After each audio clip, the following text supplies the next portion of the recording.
So we're going to relate again the next trend, which is electron affinity. So for electron affinity to relate to the effective nuclear charge, this is going to be the energy to add an electron onto an atom or ion. So think about adding the electron, you're adding negative charges. So like on the right-hand side of the periodic table, when we have, chlorine turned to chloride because it goes from an atom to an ion, that's what electron affinity is.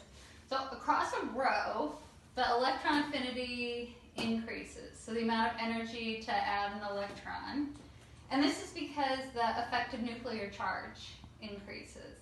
So as the effective nuclear charge increases, there's more of an affinity to the nucleus, because this is like the charge of the pole from the nucleus.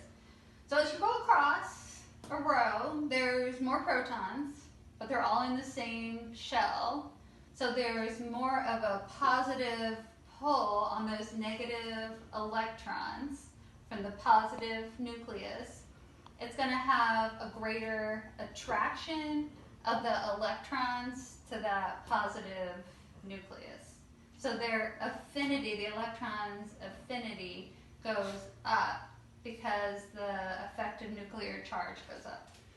The other trend is down the column on the periodic table. The electron affinity is going to decrease. So the affinity of the electrons is going to go down because there's less effective charge. So less effective charge is how much pull the nucleus has.